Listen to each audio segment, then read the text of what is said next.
Good evening, good evening, good evening. We are back again with a Chelsea chat this time. And Chelsea have parted ways with Thomas Tuchel, Tommy Tuchel's Tricky Blues, and now looking like Graham Potter's Tricky Blues. Who else could I get on apart from you, bro? Come on. What are you saying? Hey, first of all, it's been a minute, so it's good to be back, man. Big up yourself, Lee, bruv, all day long. Big up the Rat Army as well. Miss being on this platform, but I wish it was under happier news, fam. This news about Thomas Tuchel, like, just hit me out of nowhere. Because remember, I'm 5 hours behind, so when I woke up and saw it, I was like, what? Surely this is a prank. And then I'm seeing it like everywhere on all the flipping, the Chelsea website, the Chelsea Twitter. I'm seeing it everywhere. And then I remembered you saying, I guarantee you, Arteta is going to last longer than Thomas Tuchel. And here we are. Crazy. What do I know, bro? That was when you won the Champions League. What do I know? Yeah, exactly. Crazy of all the times as well that you picked. But it's mad though, man. Like nobody, regardless of what people felt, nobody expected this to happen. It's funny because I've seen a lot of your fans online saying, "Oh, it's a disgrace. We're just giving him nearly £300 million to spend in the window, like, and now you sacked him after 2 games, like 2 losses. After 2 games of the transfer window being shut, you sacked him." And I'm sitting there and I'm thinking, yeah, but it's the history of not the Tottenham, it's the history of the Chelsea. Yeah, like you don't as a club want anything other than trophies, and at this point in time, they don't think he's the guy, regardless of whether they just spent 300 million or 200 million, whatever it was. Yeah, the players are not going to be following Thomas Tuchel out the club. They're still going to be there.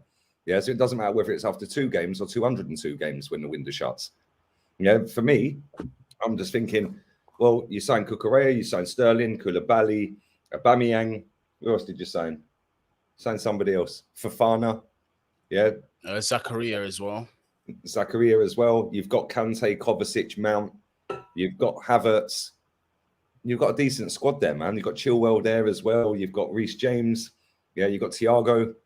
So he's going into, if it is Potter, he's going into a decent squad, man. A decent squad. But are you in the camp that, like, you wanted him gone? Or, like, I know you said you're shocked, but did you think this was coming?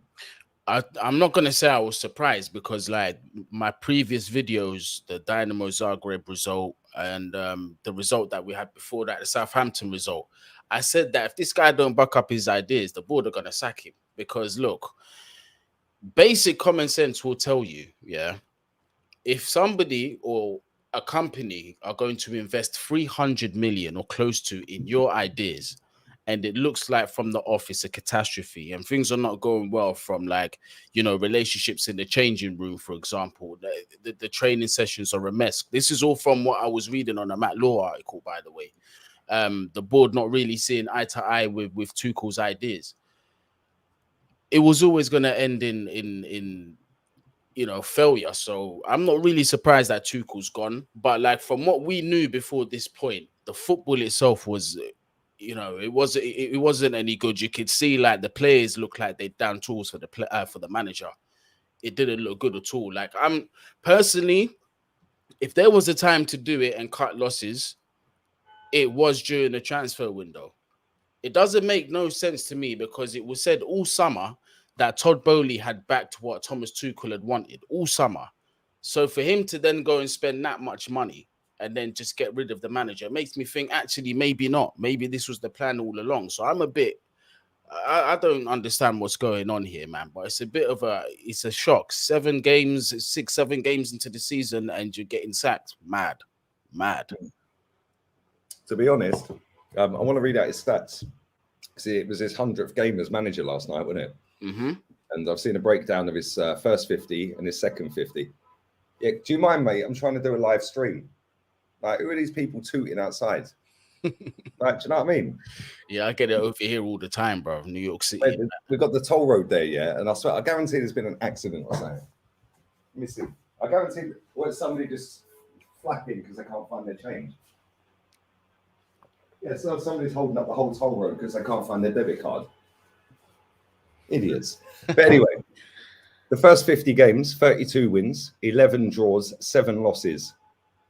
Yeah, the last 50, 28 wins, so that's 4 less than the first 50. 13 draws, that's 2 more, and 9 losses, which is 2 more. So it's about there or thereabouts the same. Goals scored, first 50, 81 goals. Second 50, 87. Goals conceded, first 50, 24 goals. Second 50, 53 goals. I think that's why you've gone out and bought defenders, right? Because your defense hasn't been great in the last 50 games with him in all comps. But I also think that the first 50 came in like a whirlwind and won you the Champions League. Yeah, and then off of the back of that, I think a lot of them players have gone back down to the level that they are. Yeah, they kind of, I wouldn't say overachieve. Well, they probably did overachieve because some of them players weren't good enough for Chelsea that won that Champions League. Yeah, some of them weren't. Yeah, but I think giving him all that money in the transfer window, and you said there's been like all the reports have been coming out, he's getting backed, he's getting everything he wants. Do you think that's just the journalists being inside the club that are being told to say that, or do you actually think he was being backed? Because remember when he wanted a striker, he didn't want Lukaku, did he? Yeah, and they gave him Lukaku. So, and I know that was Roman, but do you think with this guy it's the same? It's like, I'm the man here. Yeah, it's my football club. I'm the one calling the shots. Yeah, and we're going to buy players for the club, not for a manager, because if you don't cut it in 7 games, you're gone, kind of thing. Well, I don't know, because again, like, it's just nothing conflicting reports, because some are saying like they did actually want to back the manager, but it was what the problem actually was obviously what was going on between player and manager. It wasn't looking good, like relationships had broken down and that. And also at the fact that the board and the manager, they weren't seeing eye to eye in terms of moving forward, in terms of working with transfers and stuff of that nature, because Thomas Tuchel was only interested in, you know, working with his squad, which is nothing wrong with that. But it's just that's not the vision that the board wanted to go with. But then on top of that as well, that's only a small fraction of it. But you've got to just look at the results too. The results just haven't been good enough. Because when you look at it from the beginning of the season, regardless if you've spent 300 mil or not, you've barely beat Everton, right? Who scraped promotion last season. Your only good performance has been against Tottenham. We didn't even get 3 points in that game. I can give it to the refereeing reasons, whatever, if we want to put it down to that. Cool. Outside of that, Southampton, we were beaten by them. We were humiliated by Leeds. Again, struggled to stay up in the Premier League last season. So this is the stuff that the board's seeing. So for me, look, I don't deal with emotion no more, because one thing as a Chelsea fan that I've learned, is the worst thing that you can do is get any attachment to any manager if you have learned from history. I stopped doing that from Carlo Ancelotti. At that point, it was like, you know what? At this point, like, you can't hold any kind of attachment to any kind of manager, because it's going to end in heartbreak for you. So some people might be watching and thinking, rah, like, you're mad cold-hearted about this whole situation. I just understand how Chelsea operate. And I'd been shouting for the longest, even Lee, before, I think, was it like before the season started or just after, when I was telling you, bruv, the way it's looking for Thomas Tuchel, it's not looking good, you know? Yeah, it's true. You did say that. And this is all stuff that I was seeing at the back end of last season. See, that's the thing. Like, I think where it's all started to go down a little bit for Tuchel was losing to Madrid. Yeah, because you should have gone through in that game. 100%. Yeah, you should have gone through in that game, and I think that was a case of like it was the last chance for some of these players before they got shipped out the club. Yeah, and it was a case of they probably just thought, actually, this manager ain't the man. And we've seen player power at Chelsea so many times. Yeah, and there's so many big egos at Chelsea. Always has been in the Roman era, and it looks like still in this. But a lot of these players, most of them are Roman Abramovich era players, aren't they? Yeah. So I'm not surprised there's people in the dressing room that are whinging about the manager and crying about tactics and stuff like that, because you're not playing great. Yeah, but the problem I see with Chelsea, you need midfielders, bro. Kante's dusted. Yeah, he's been a top player, yeah? But that guy can't do it anymore to that level consistently. He can't play a season. Chelsea have failed Kante. That's the thing. Chelsea have failed Kante, because ever since Sarri, this guy has been injury prone because he's not been rested. He's not been given the adequate time to rest from his injuries since then. Every time he's been rushed back. You're seeing the same thing happen with Kovacic as well. So it's a case of the fact the manager's coming out and saying we don't need midfielders. Midfielders not a priority. That's a red flag. Like anyone will be looking at that and thinking, yo, but that's where the core of Chelsea's problems are. Like for me, I understand that, you know, the team's not scoring goals. A lot of people are saying, no, it's the goal scoring aspect. For me, it's two things. It was the lack of CDM and the lack of a creative midfielder that can actually consistently create these chances and create quality chances for Chelsea. We don't have that. So those were the two core problems for me. So for the manager to turn around and say those things, like if I'm thinking this, yeah, and I'm not at a professional football club or whatever, I'm just a man that watches Chelsea. I love my club.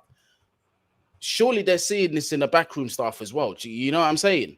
So when you're putting these little small details together, it's actually painting a bit of a big picture if you want to look at it from that side. But on the flip side, it's like we're only 6 games into the season, 7, however many games we've played into the season. It's less than 10. Abramovich would have done it during that December time or whatever. He would have flown a helicopter into Cobham by now after a few bad results. And he would have had the conversation. But I don't think he would have said, you know what, you've got to go now. But do you think that that's because they, like I said, with the money that you spent in the summer, right? I don't think that all of them players were players he wanted. Yeah, and I think that was more the club wanting them players. And do you think the way this is getting done real quick with Potter, that the plan was to always sack him? Now, this is, do you know what? You've just said something that's 1000% true, bro. And it's with Graham Potter. You see the speed that this thing's moving, yeah? It is blatant that they've had this. They've been in talks. I think they've been in talks and really had the serious conversation when they were negotiating for Billy Gilmore, if I'm being honest with you. Because in maybe when you sign Cucurella, or even then, like you never know. You might have already known and says, "Yo, go and get yourself to Chelsea. I'll be there in a couple of weeks." And you know what's funny? Yeah, I've got to put my conspiracy hat on, people, real quick. But John Terry tweeted this on the 23rd of August of this year. How good is Graham Potter? I love how Brighton play, and he has to be one of the best young managers around. Ticks every box for me. Wow. And what, over a week, 10 days later or so, he's fired. 2 weeks later, he's fired. Who was that with the other game? When was that? 23rd of August? Yeah, 23rd of August. Let me have a look at Brighton's fixtures. Let's see if they might have slapped up Man United or something. I don't know. Have a look. 23rd of August. They had played on the 27th. Yeah, there was no game. There was no game. You beat Leicester the couple of days later. Yeah, the 21st and 22nd. They beat West Ham on the 21st, 2-0 away.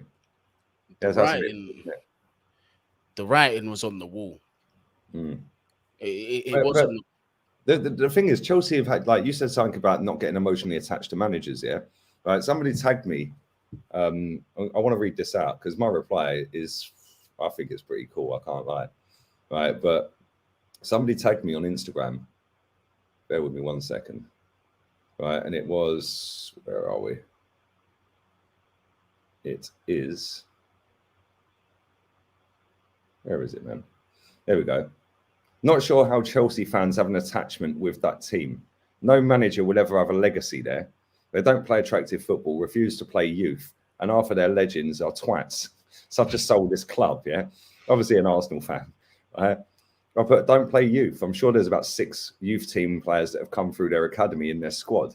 I put, as for an attachment to their club, it's all about trophies, not a manager's career. Yeah, exactly. Because you don't go, oh, I know, I'm going to support Chelsea because Thomas Tuchel's manager. Then when he gets sacked and goes somewhere else, I'm going to go and support them now. No, you support Chelsea Football Club. Yeah, and Chelsea Football Club is about winning trophies. It has been since Abramovich rocked up. Yeah, like it's all about how, like, it doesn't matter who the manager is. If you ain't doing it, you're sacked. Yeah, and even if you did it last season, well, we don't care if you did it last season. It's about this season. Yeah, it ain't about next season or last season. It's this season. And that mentality, I'd love that at Arsenal, man. Yeah, I'd love that because like we've got Aaron Ramsdale going, we're back. Yeah, in the Europa League. Like What is that all about? We've got our CEO saying, yeah, well, 5th was a success after 2 8th place finishes. At least your club are ruthless. That's mental. The level, do you know what? Even outside of Thomas Tuchel, yeah, the level of ruthlessness that Todd Bowley has shown in this transfer window has been mental. Listen to the amount of players we got off the books that we'd previously been struggling to get off. Batshuayi, gone. Barkley, gone. Marcus Alonso, gone. Didn't want him to leave. Obviously, Rudiger, gone. Christensen as well. Didn't really want him to leave. Barkley, gone. Drinkwater, gone. But I think that's because his contract ran out. Did I say Batshuayi already? Yeah, I think so. Yeah, he where did he go? He Fenerbahce. He went to Fenerbahce. Yeah, exactly. Callum Hudson-Odoi has gone out on loan. But that's what I'm saying. Some of these players were in and around the squad during that Champions League campaign. You know what I'm saying? Rudiger was a big part of the Champions League campaign. Yeah, Kennedy's another one. Gilmore's another one. Yeah, like, you know, you've got players that were there in and around that squad, and I think some of them, like I said earlier, some of them players should not have been at Chelsea in the first place. Yeah, look, even more. Malang Sarr, gone. Emerson, gone. Baba Raham, yeah, gone. Like, I don't know if Baba left though, or he's got like less than a year left on his contract. But I know like his time's almost over if it isn't already. Well, I want to ask you this as well, because the chat's flying at the minute. Make sure you subscribe to Goonies channel, people. Man Knows Football. The link's in the title of the video. There's only 200 likes. You lot are moving like Xhaka. Come on, man. Up them likes, man. People. Giving you facts out here. There's over 1,000 people watching. I want to ask you about this. Marley R says Aubameyang won't play great without Tuchel. I disagree. Highly disagree. Yeah. How many times has Tuchel, in Aubameyang's whole career, how many years in that whole career has Tuchel managed him? He played great for us. He played great for Barca. Played great for St. Etienne. So I disagree. And I think the way Potter plays football, he's going to bag, mate. Yeah, and he was going to bag anyway. This is what I'm saying. Look, Tuchel was refusing to fix the most obvious area of the pitch for Chelsea, which is the most important area as well, the midfield. Clearly needed fixing. That's what was broken in the team. The level of chances we were creating, it wasn't good enough. The quality of chances were not good enough whatsoever. So any striker, and I've been saying this for a minute, any striker coming into that Chelsea team, whether it was Lukaku, Aubameyang, Lewandowski, whoever, in this current system, was always going to struggle because the ball doesn't just magically move from the midfield into the final third. It has to get there by some kind of creativity. Do you know what I mean? It doesn't just move there for the strikers to magically get these chances. They must be created. Yeah, fact. Absolute fact. And the thing is as well, I just did a show with Terry in the Football Terrace, and he was saying that, like, pre-season, we slapped you up 4-0. Yeah, and then you got your manager standing there going, well, to expect we've got the same players as last season. Mad, isn't it? You know, when he's coming out saying stuff like that, the writing's on the wall, mate, because you can't be slagging the owner off. Yeah, we've seen Scott Parker get sacked for that recently. Yeah, exactly. You know what I'm saying? Yeah, as soon as you start going up against a billionaire owner who is employing you to do a job, yeah, and your days are numbered.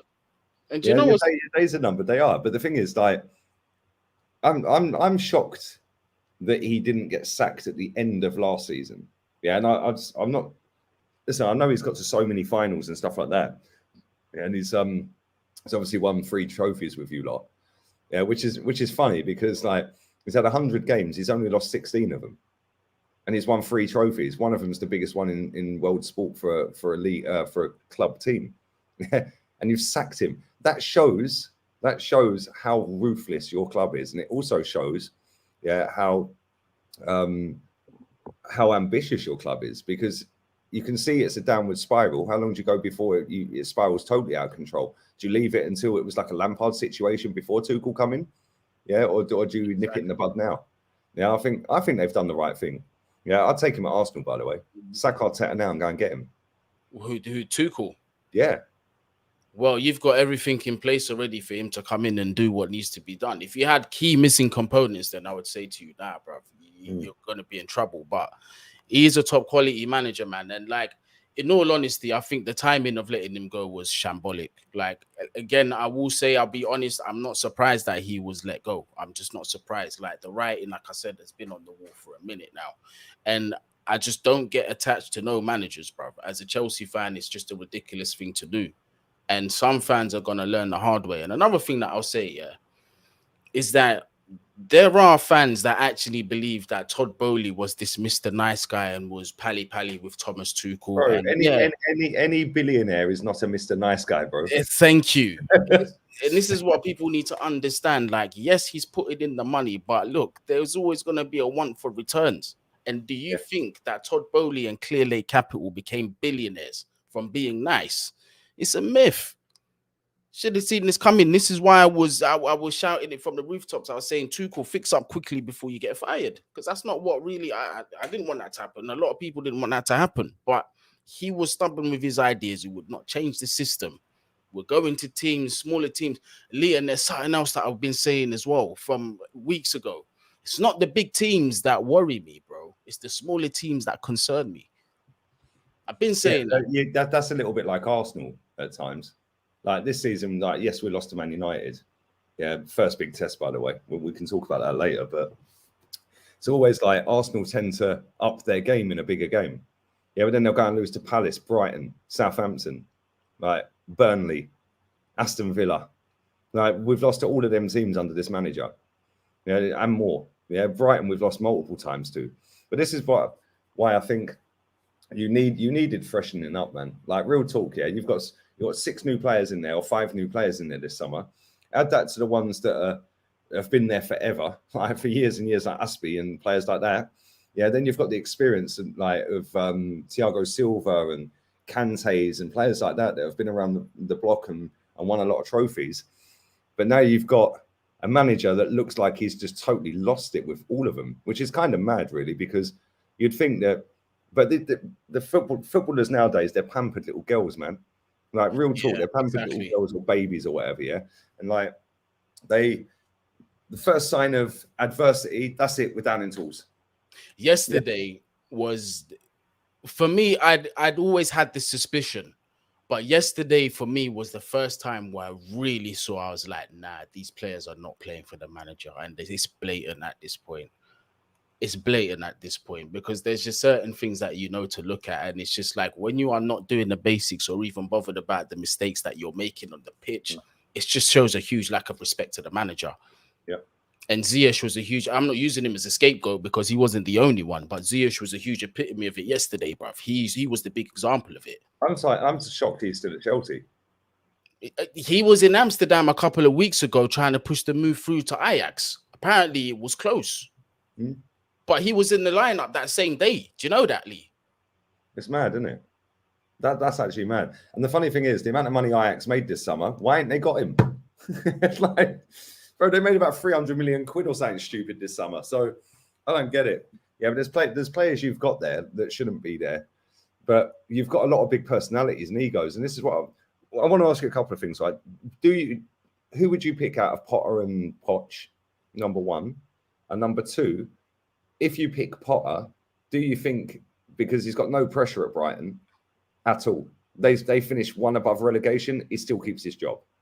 Yeah, they finish 4th. He's a hero in Brighton for the rest of his life.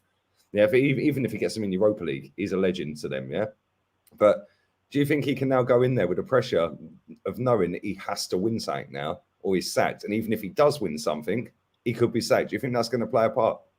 All right. So your first question, between Potter and Pochettino, I'm picking Potter. And for Potter, you've got to look at it from a couple of different perspectives. Is that if the board really are looking at a long-term appointment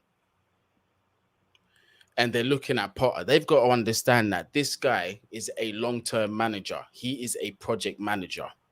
I think that you're going to have to, if you're going to hire this guy, you're going to have to start from the ground up with his ideas. And that's going to have to be an acceptance of, writing off maybe the first 1 or 2 seasons, regardless of how much money you spend. Whether they do that, I have no idea, bruv, because again, like, they've shown ruthlessness to Thomas Tuchel. Are they going to hold this manager to the same standards? They've not been here long enough for me to know the answer to that question. Do you know what I mean? But with Potter, the jump from Brighton, because look, his previous clubs, Ostersund's, Swansea City, Brighton, and now you're going up to Chelsea. This is pressure that he's never felt before, ever. Yeah, Ostersund, he won 3 trophies with, I think. I think he won Division 2, Division 1. Didn't he? He won 2-1 as well against you lot, innit, with Emery. Bro, he played us off the park. No, that was with Wenger. Wenger, sorry. He played us off the park. Yeah, I was at the game. I was at the away game as well. That's when, because I didn't know there was an English manager managed their team until we got him. And it was like, who's this guy that looks like me managing Ostersund? Yeah, and mate, we beat them 3-0 out there. What was it, 3-1 or 3-0? I can't remember. And then they came back to the Emirates, bro. When they went 2-0, yeah, you could hear a pin drop in the Emirates, mate, because it was like, shit, are they actually going to knock us out? And he played us off the park. Real talk, he played Wenger off the park, mate. Yeah, and it was like, wow. Then he went Swansea and, like, you know, fucking ended up at Brighton. But, bro, they play the best football other than Man City in this league. Beautiful football, yeah. man. It is sexy football, isn't it? And I think that's something that Chelsea fans have wanted for a long time. They've wanted to see sexy football because you haven't really had a manager do that for a long, long time, mate. Lampard weren't the guy. Villas-Boas tried and then got potted. You had Ancelotti. Well, I like Ancelotti. I think he's one of the greatest managers of all time. But was it really great, sexy, tippy-tappy football? No. I don't think you've had a manager in that Abramovich era that has done that. Like, you've done it in stages and you've done it in bursts and that. But it's not been like consistent, free-flowing, pretty patterns and all of that and great goals, team goals and that. I think Potter is going to smash it, mate, if he's your manager. Real talk. Because if he brings that style of play in and brings it to Chelsea with the squad and the money available to him, look at what he's been doing at Brighton. Look at the football they're playing. He's got Danny Welbeck up front. Now he's got Aubameyang up front. Big difference. Exactly. Now, my only concern is because this is off the Telegraph as well. So it says here, among the trio, Potter wants to bring up Chelsea. Chelsea is recruitment analyst Kyle McCauley, who has worked closely with Potter at Ostersund, Swansea City as head of recruitment and Brighton on identifying and signing transfer targets. So he's got his man that suggests the signings to him. What I'm worried about is obviously Todd Bowley wants to bring in a director of football, is whether those two are going to clash in terms of ideas, because obviously the director of football has his vision and this guy clearly has his vision and has been working with this manager for a while. So that's my only concern that I'm seeing in this whole thing. But outside of that, look, he's clearly a talented manager, man. Potter is a talented manager, and whatever circumstance he's been put into with Brighton, even this season, he's lost two key players, you know, Bissouma and Cucurella, huge players for them. Yeah. Cucurella was player of the season for him last season, and Bissouma, I don't really need to say much else on how important he was to that team. Bissouma gets in any top 16.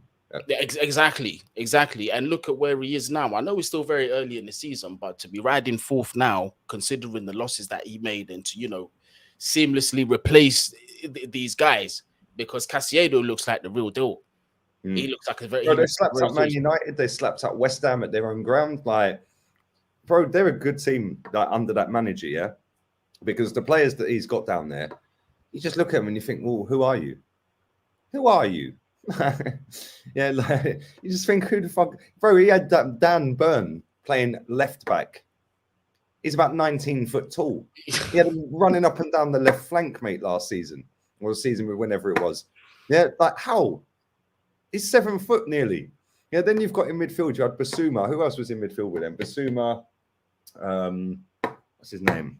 What's his fucking name, man? Yeah, it comes to me in a minute. Trossard. No, there's another one. What's his name, man? The midfielder. Solly March. Man, so got Solly March and Trossard. Yeah, it's like, who's Solly March, bro?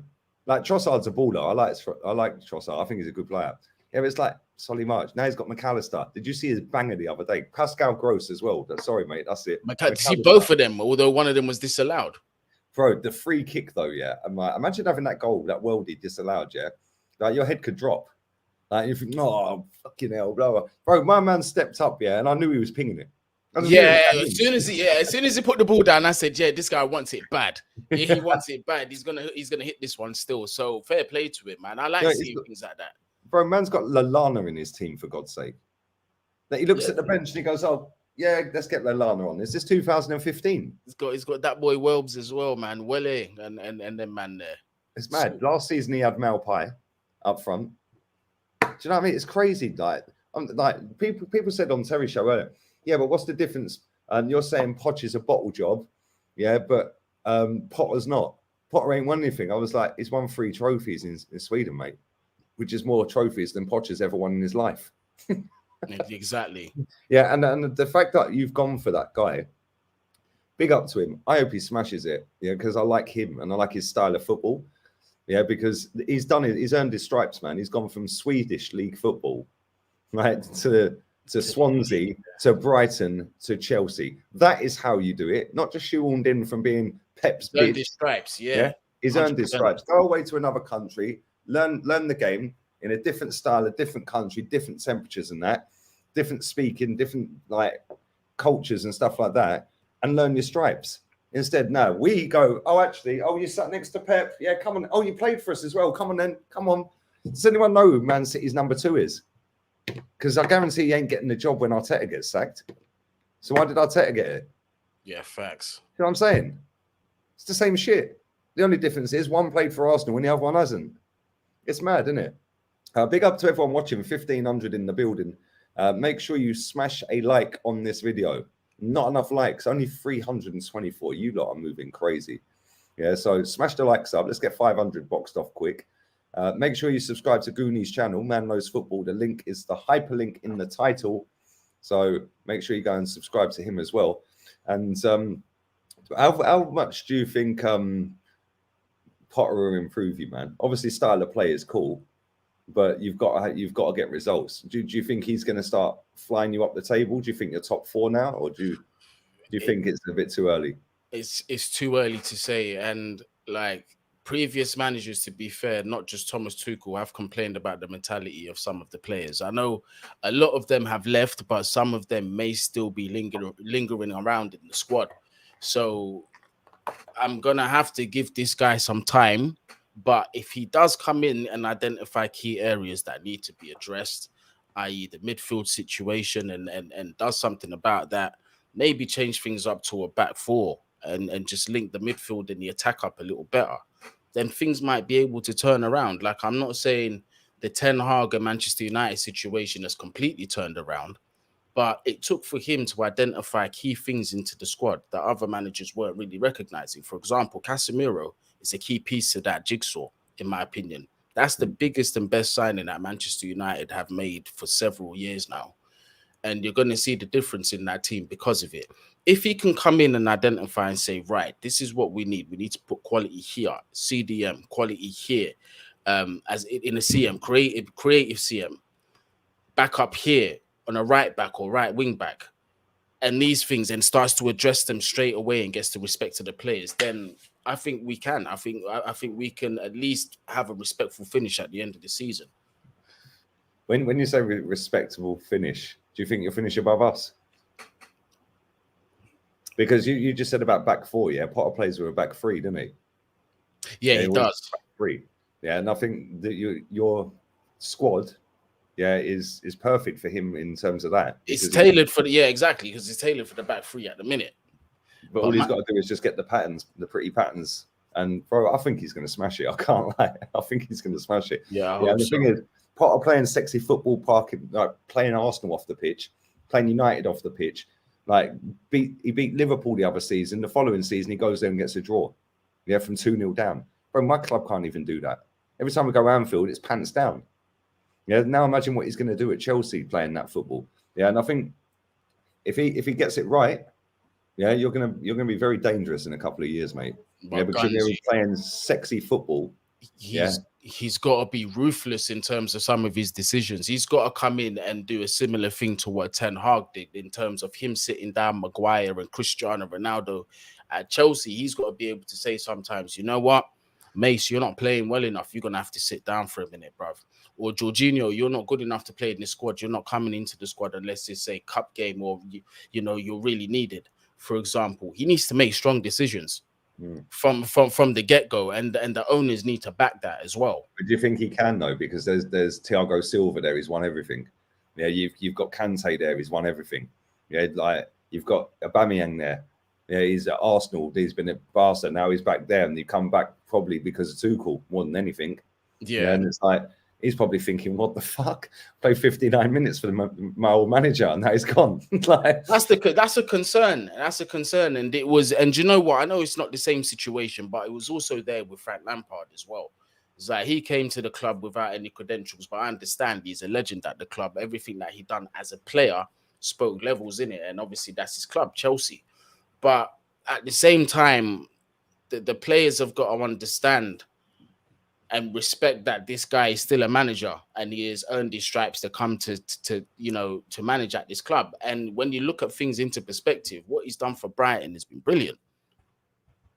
Yeah, it's true. It's true, man. I want to bring this comment up as well from the Beautiful Game. That's a good play on words, that, mate. He said his win rate is sus. Bro, he's managing Brighton. Like they're not expected to even be in the Premier League, mate. Let's be real. Yeah, if you go back to last season, you lot conceded 33 goals. 33, yeah? He conceded 44. So he conceded 11 goals more, and you had Rudiger and Thiago Silva at the back. Yeah, if we're being honest, without Graham Potter, Brighton should be a team that should be a yo-yo team coming up and down the Premier League to the Championship. But without him, that's what they really should have been. It's because of him they've stayed up this long in the Prem. And on top of that, the football that they're playing and the teams that they're beating for their level, you got to respect it, man. And yeah, like I said, mate, other than Man City, he plays the best football in the league. You know, because when they're on it, they're on it most of the time. Even if they go 2-0 down in a game, you always think they can come back. Yeah, when they played Liverpool at Anfield last season, they were 2-0 down. Normally, that's a 5-0.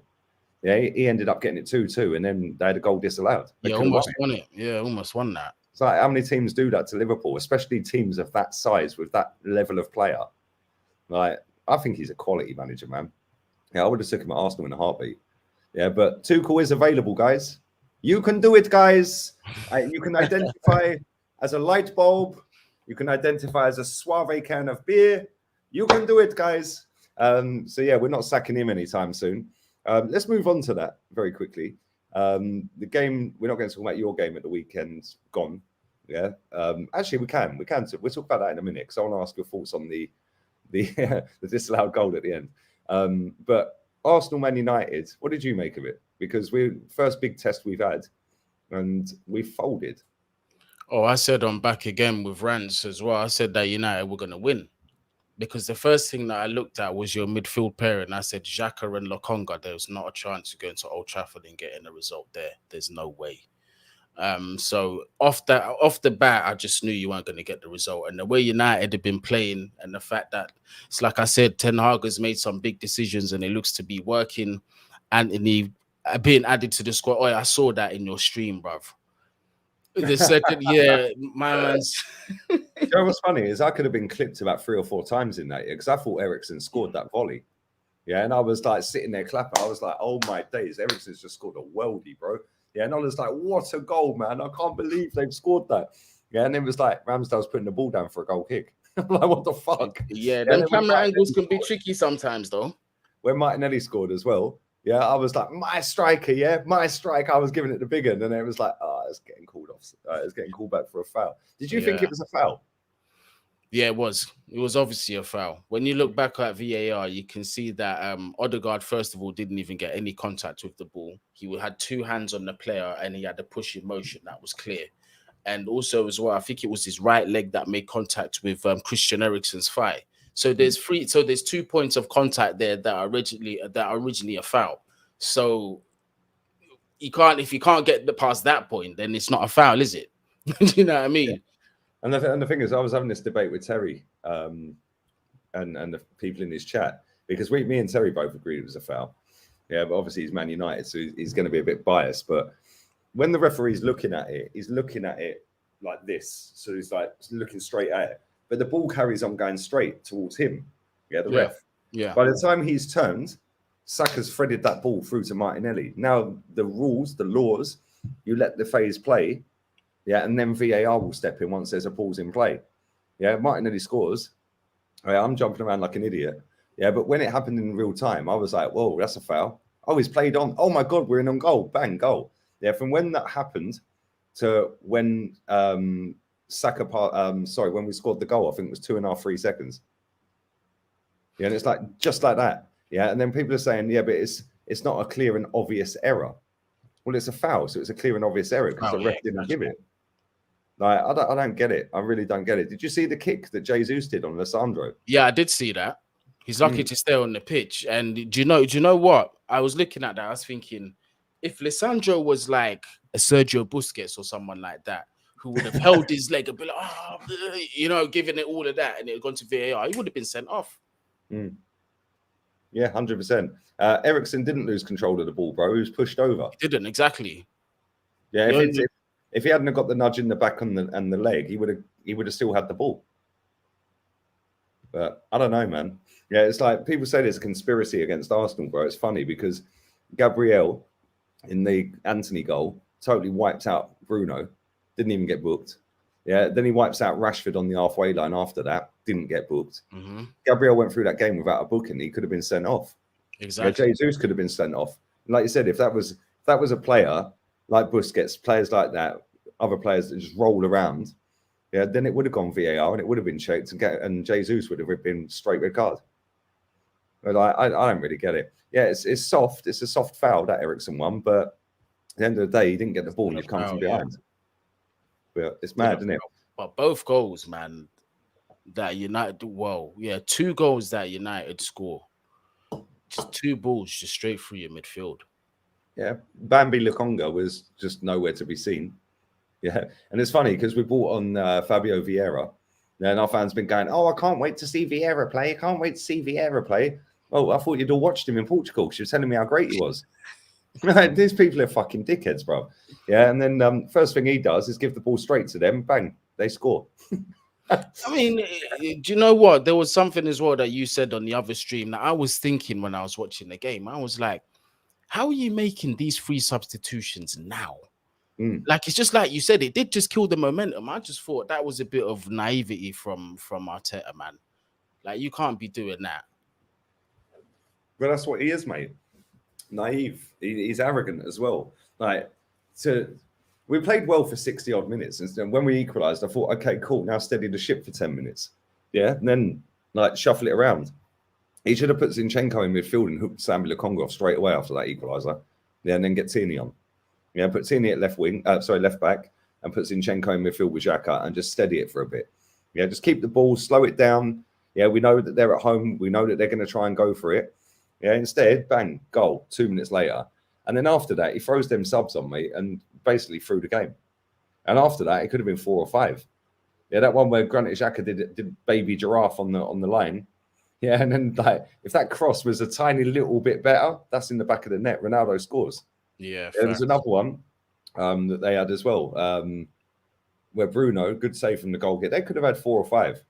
Yeah, we have 3 shots on target, and people are saying, "Oh, but it was a great performance." We had 3 shots on target. One was a P roller from Xhaka. One was the goal. Oh, what was the other one? Like, bro, I don't get it. But it's a conspiracy. The ref is from Manchester. VAR.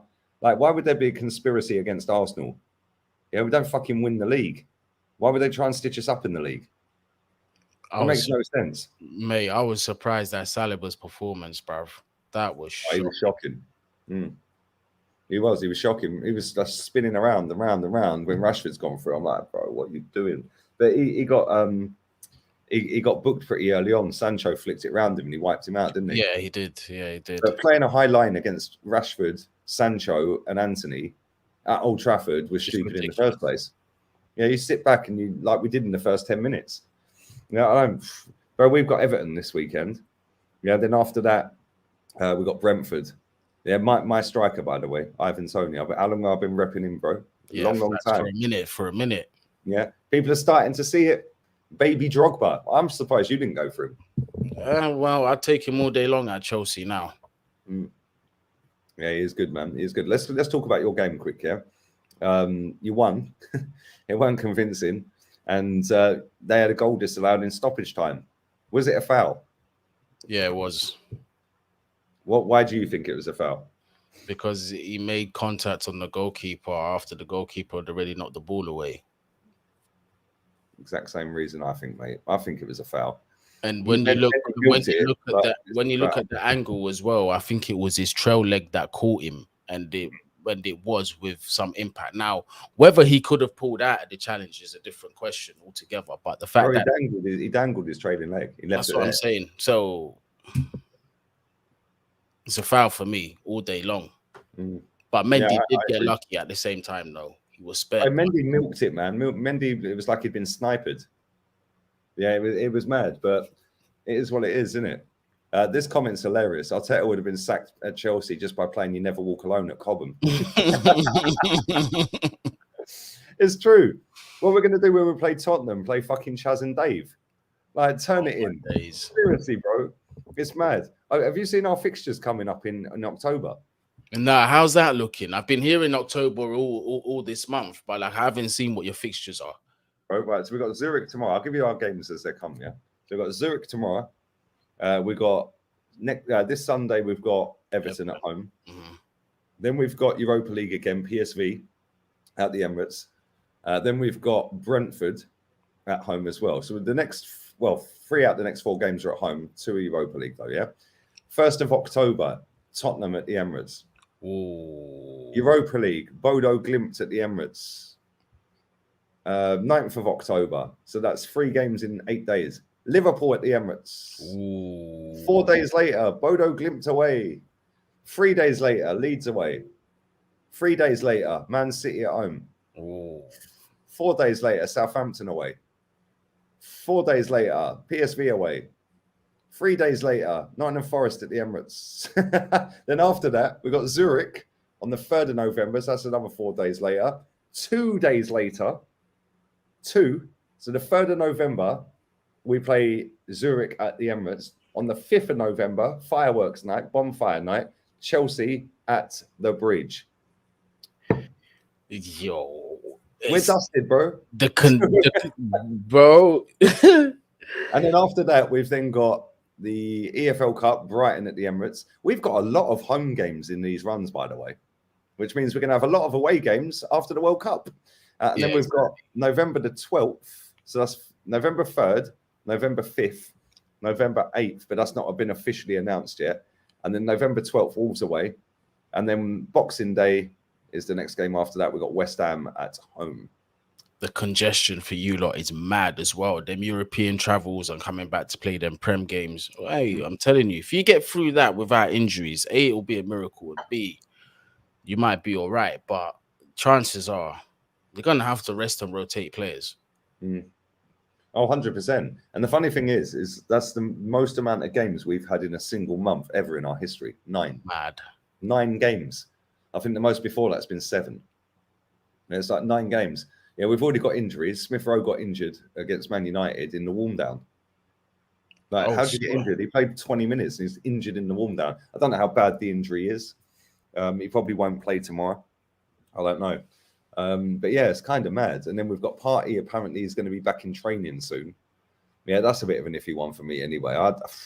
Is he injured? Isn't he injured? Who knows? Like, yeah, it was just a bit out of the blue. He was playing out of his skin, and then all of a sudden, he's bang gone. And then El Neni, he's out for months. Yeah, and we're going to get injured players, man, all the way through this October. Yeah, coming, we're dusted. Yeah, we're dusted. But we got Tottenham, Liverpool, and City in October. Yeah, all at home, admittedly, but then that means we've got to play them all the way in the new year. That's kind of more pressure on you because you got to go away for another 3 times. So you got to get them results at least at home. Yeah, 100%. And we've got to factor in Europa League games in between all of that. We're done. We're done, bro. Do you reckon you get top 4 though? No, I didn't think we'd get top 4 before we were sat top after 5 games. Mad. Yeah, and I think it's going to be Man City, Liverpool, Tottenham, and then either you or United. And the way United are playing in the last 4 games that they've won, they've played all right. Yeah. You've got Potter in there. Yeah, Potter can make you play sexy football, get you ramping up that table real quick. All of a sudden, we're playing catch up again. Yeah, right now it's a bonus for me if we even get top 4. I ain't gonna lie. But this is the thing. It's like if we get top 4, they're gonna have street parties, mate. Like literally, they'll have street parties. Yeah, we've seen Aaron Ramsdale. We're back. We're back. What do you mean we're back? You're in the Europa League, mate. What do you mean we're back? That is the most embarrassing thing I've ever seen. Today, by the way, we've dropped another new kit. Yeah, another new training kit. Yeah, wheeled out right here again. Still milking it, are they? Mate, I fucking can't stand it. Every single year they do this, man. It is embarrassing. If Tuchel would have been given, would have been at Arsenal, he would have got an extension and a pay rise in addition to an extra season after all for nothing. Exactly. Big up, Matt. Yeah, exactly, bro. This is the difference. Chelsea have got ambition. Arsenal were just tin pot. Like, how can your CEO of the club come out and say, well, fifth was a success after 2 8th place finishes? Yeah, there's no way. He should be sacked immediately. How dare you sit there and put that on that all for nothing? Saying, oh, yes, fifth was a success. Fifth is success. The very talk of not finishing top 4 and not coming out of the group stage of the Champions League got Tuchel fired, bruv. Like, it didn't even have to happen for the managers to say, nah, for the owners to say, nah, it's over, you got to go. But obviously, there's more reasons than that. There's several more that we've spoken about, but he's gone now, and it is what it is. Potter era. Potter in. It's looking that way. It's looking that way. It's going to be mad seeing Potter managing Chelsea. I can't lie. Out of nowhere as well, like just the way things are done from one day to another, boom, he's just Chelsea manager. It's going to look crazy to me. He's got a buyout clause as well in his contract. Yeah, 10 million pounds. Wow. Yeah. That's crazy. 10 mil. And Chelsea just go, yeah, we'll wire it over now, mate. Like, we did it. We had to pay a release clause with Sarri as well. I think it was more than that as well. It might have been a bit more than that. But so this ain't the first time we've done it. But I think they're gonna do it. And apparently Graham Potter looks like he wants to take the job as well. So yeah, 100%. I think that'll be announced tomorrow, maybe even tonight. But I'd imagine more tomorrow. I'd say tomorrow. Yeah, I think tomorrow probably. Big up to everyone watching, man. This has been lit. This has been absolutely lit. Loads on Facebook as well. Let's have a little quick update on the Champions League because I think there's a game on. Yeah, wow. 59 minutes gone. Ajax 3, Glasgow Rangers 0. That ain't a good start for Rangers, is it? Oh, wow. Who scored the goals? Let's have a look. Alvarez, Berghuis, and Kudus. Ajax have been decimated as well, and they're just turning out results. Bro, they've had 76% possession. Well, fair play to them. This game has been going on for 60 minutes, yeah? In that 60 minutes, Rangers have made 164 passes. Yeah, Ajax have made 500. That's insane. That is 164 passes in 60 minutes. Yeah, go back to the Europa League, lads. And Ajax scored 2 goals in 2 minutes. They scored 17th minute, then they scored 32nd and 33rd. Literally straight from kickoff. The other game that's going on is Frankfurt 0, Sporting Lisbon 0. And Sporting have had 1 shot at 59% of the ball. Proof again that possession don't mean you dominated a football match. Yeah, they've had 1 shot.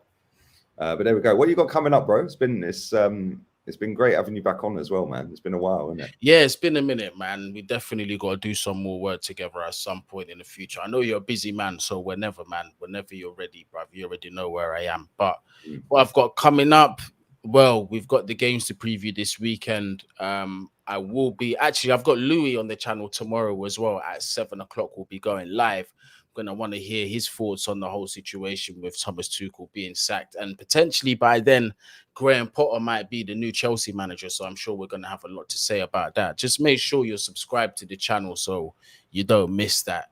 You get the link is in the title of the video, the blue hyperlink. Just click it straight to Gooni's channel, man. How many subs you on right now? 13,400 or something, or 300 or something. Yeah, come on. Yeah, it's about the live streams, bro. I told you, innit, when you were sat on 3K. Gone up 10K, yeah? 10K. Live stream, mate. Live stream. It's funny, though, because Chelsea is just always comedy, and it's always drama. They need to go all or nothing, Chelsea. Yeah, there's been a lot of news for us recently. Chilled and calm at Chelsea, you're sacked. It's mad, isn't it? Yeah, if it's not someone getting sacked who've won some kind of trophy, it's a whole madness at Chelsea Football Club, man. I'm telling you. You'll always have content, that's for sure. Listen, people, big up to everyone who's watched live, man. Tomorrow I'll be back again. Match day shenanigans. Europa League. I think we kick off at 6:45 Spanish time. So I'll be live, what, 4:45 UK? Fucking hell. 4:40. What is this stupid kickoff time all about, man? That makes no sense, but never mind. Yeah, I'll be back tomorrow. Full match day program, fan cams a lot, watch along with Ola. And yeah, it's gonna be decent. So I think we'll beat Zurich. I think we'll batter them. I think they're 9th out of 10 in their league, current champions of that league. And they've had the worst start to the season of any champions ever, I think. So yeah, I'll be back again tomorrow. And big up to everyone. Smack a like on the video before you leave. Subscribe to me. Subscribe to Goonie. And we're out of here, people. Arteta fuera. Para siempre.